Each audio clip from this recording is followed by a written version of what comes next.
নমস্কাৰ ছাত্ৰ ছাত্ৰীসকল, এইটো ভিডিঅ'ৰ জৰিয়তে আমি ক্লাছ 10ৰ প্ৰথম অধ্যয়নৰ 1.2 দিয়া অংকখিনি কৰিম। আগতে আমি অনুশীলনী 1.1 দিয়া অংকখিনি কৰিছোঁ। তোমালোকে যদি চোৱা নাই সেই ভিডিঅ'বোৰ চাই ল'বা। 1.2ত আমাৰ 1 নম্বৰ প্ৰশ্নটোত দিছে প্ৰতিটো সংখ্যাকে ইয়াৰ মৌলিক উৎপাদকবোৰৰ গুণফল হিচাপে প্ৰকাশ কৰা। আচলতে আমি ক'বলৈ গ'লে 1.2ৰ 1 নম্বৰত যি অংক দিছে এই অংকখিনি ক্লাছ 5তে আছে। আমাৰ ক্লাছ 10ত দিছে, কিন্তু এই অংকখিনি ক্লাছ 5তে আছে। গতিকে আমি উদাহৰণ এটা কৰি পেলাই অংকখিনি চাম কেনেকৈ মৌলিক উৎপাদক উলিয়াব লাগে। তোমালোকে চাই লোৱা। ধৰা এটা ভেলু ধৰা তুমি 64ৰ মৌলিক উৎপাদকবোৰ কি হ'ব?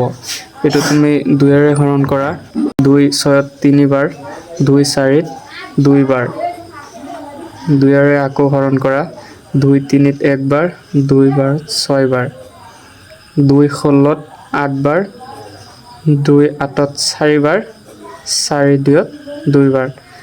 এতেকে আমি লিখিম যে 64ৰ মৌলিক উৎপাদকবোৰ হ'ল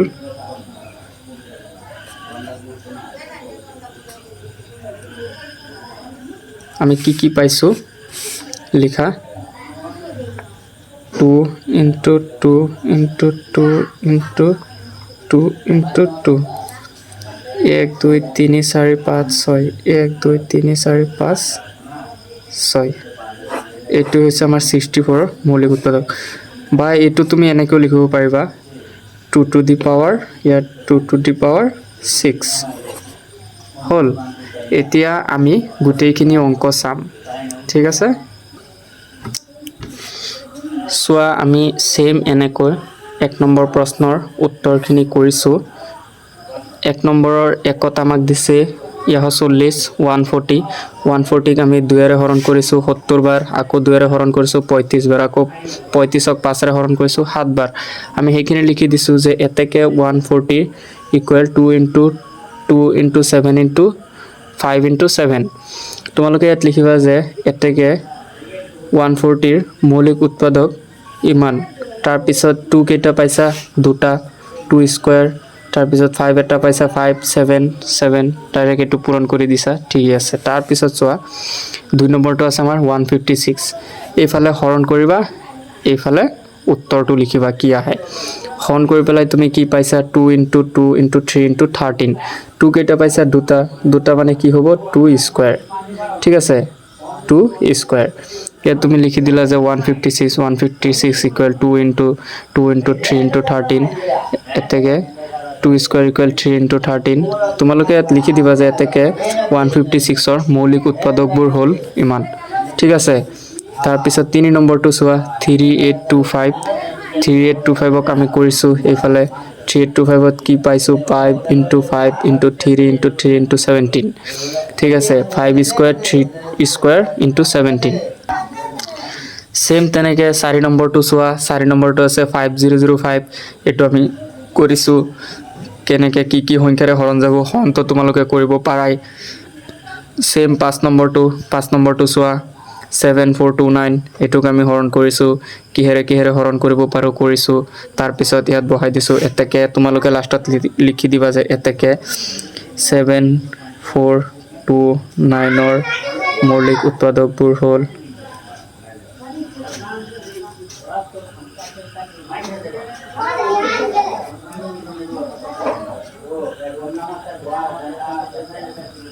এইখিনি লিখি দিবা, হৈ গ'ল, ঠিক আছে। তাৰপিছৰ প্ৰশ্নখিনি আমি চাওঁ। 2 নম্বৰ প্ৰশ্নটো চোৱা। 2 নম্বৰ প্ৰশ্নটোত আমাক দিছে তলৰ অখণ্ড সংখ্যাযোৰৰ লসাউ আৰু গসাউ উলিওৱা। সত্যাপন কৰা যে লসাগু × গসাউ = সংখ্যা দুটাৰ গুণফল। আমি এটা এক্সাম্পল প্ৰথমতে কৰিম, কৰাৰ পিছত আমি গোটেইখিনি অংক চাম। এতিয়া ধৰা তোমাৰ এটা অংকৰ লসাগু উলিয়াইছে। লসাগুটো তুমি পাইছা ধৰা 5 আৰু গসাউটো পাইছা ধৰা 3, ঠিক আছে। এতিয়া লসাউ ×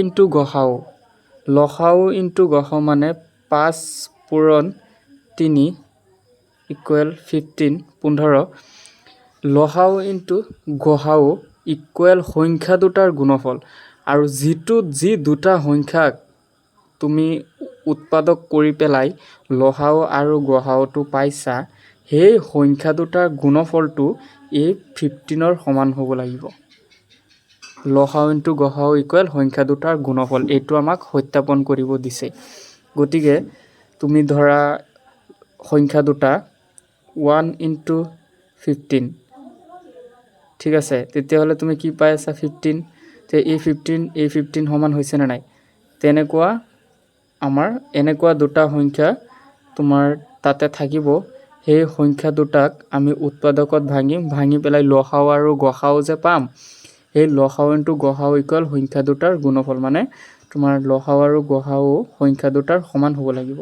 লসাও আৰু গসাওৰ পূৰণফলটো সংখ্যা দুটাৰ পূৰণফলৰ সমান হ'ব লাগিব, সেইটোৱেই কৈছে। গতিকে এতিয়া আমি অংকখিনিলৈ যাওঁ। 1 নম্বৰ প্ৰশ্নটোত আছে 26 আৰু 91। এতিয়া তুমি 26ত উৎপাদকত ভাঙিছা 2 আৰু 13 পাইছা, 91ক উৎপাদকত ভাঙিছা 7 ইনটু 13 পাইছা। ঠিক আছে, ইয়াত চোৱা, ইয়াত ধুনীয়াকৈ লিখা আছে, তুমি তেনেকৈ লিখিবা। এইখিনি অংক কিন্তু পৰীক্ষাত আহিব পাৰে, ফাইনেল পৰীক্ষাত।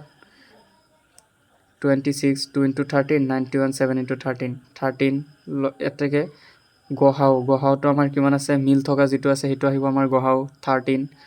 আৰু লসাওটো হৈছে তোমাৰ এইটো ঘৰটোৰ চুগাৰ গৰু, লসাগুটো হৈছে যিটো মিল থকাৰ পৰা এটা আহিব, আৰু মিল নথকা যিমানখিনি আছে সিমানখিনি আহিব। এতিয়া মিল থকা কি আছে 13, মিল নথকা আছে 2 ইনটু 7। এতিয়া আমি পূৰণ কৰি কিমান পাইছোঁ তিনিটা, 182। এতিয়া সত্যাপনটো চোৱা, লসাও আমাৰ কিমান হ'ল 182।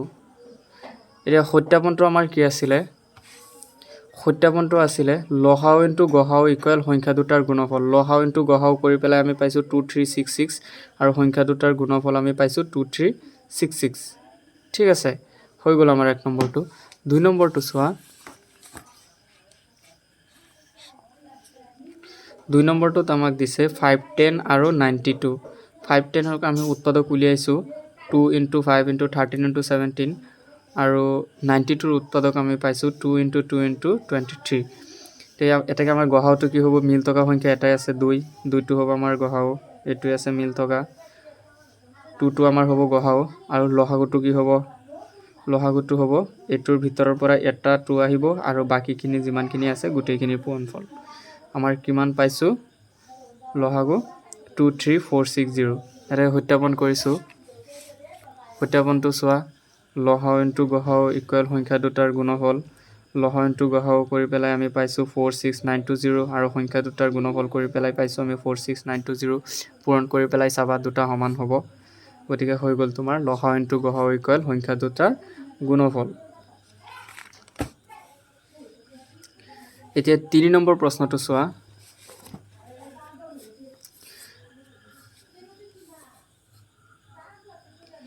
তিনি নম্বৰ প্ৰশ্নটোক আমাক দিছে মৌলিক উৎপাদীকৰণ পদ্ধতিৰে তলৰ অখণ্ড সংখ্যাবোৰৰ লসাও আৰু গসাও উলিওৱা।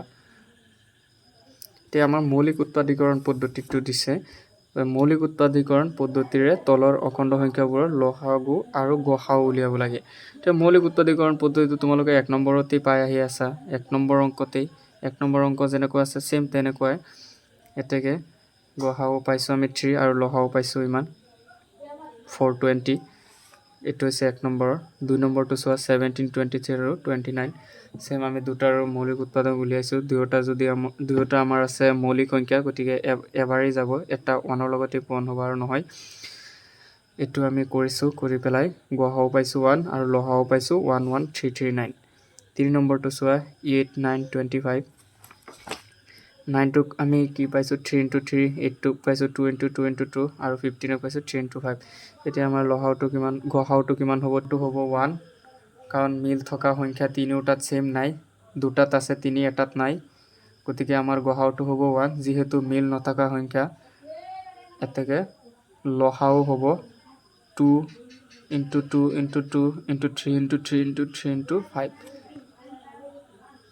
1800। এইটো হৈছে আমাৰ লসাগু। এতিয়া 4 নম্বৰ প্ৰশ্নটো চোৱা। 4 নম্বৰ প্ৰশ্নটো পৰীক্ষাত আহে। 4 নম্বৰ প্ৰশ্নটো বহুত ইম্পৰ্টেণ্ট হয়, এইটো তুমি চাবা, এইটো ইম্পৰ্টেণ্ট। দিয়া আছে গসাউ 306 657 = 9, লসাগু 306 657 উলিওৱা।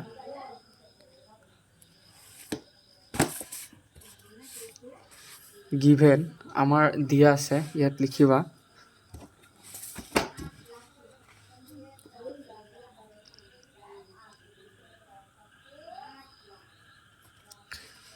আমাৰ কি দিয়া আছিলে? গসাউ কিমান দিয়া আছে? 306 আৰু 657ৰ 9, আৰু লসাগু ইনটু গসাউ ইকুৱেল সংখ্যা দুটাৰ গুণফল। এইটো আছিলে আমাৰ এটা সূত্ৰ, লসাউ ইনটু গসাউটো আমাৰ দিয়া আছে 9 ইকুৱেল সংখ্যা দুটাৰ গুণফল। এতিয়া আমাৰ লসাউটো ৰাখি দিছোঁ, সেইফালে 9টো গৈ পেলাই এইফালে লসাউৰ লগত পূৰণ হৈ আছে, এইফালে গৈ পেলাই সংখ্যা দুটাৰ পূৰণফলৰ লগত হৰণ হ'ব। এইখিনি আমি কটাকটি কৰি পূৰণ হৰণ কৰি আমি পাইছোঁ লসাউ 22338। লসাউটো আমি পাইছোঁ 22338। ঠিক আছে, এইখিনি। এই প্ৰশ্নটো বহুত ইম্পৰ্টেণ্ট। 4 নম্বৰটো তোমালোকে চাবা, এইটো পৰীক্ষাত আহে কেতিয়াবা। 4 নম্বৰ প্ৰশ্নটো তোমালোকে ধুনীয়াকৈ স্ক্ৰীনশ্বট কৰি লোৱা। এই প্ৰশ্নটো পৰীক্ষাত আহে বাৰে বাৰে, আৰু এইটো টান নহয়, অলপ মানে চেঞ্জ কৰি দিছে আৰু, হ'লেও পাৰিবা, একো নাই।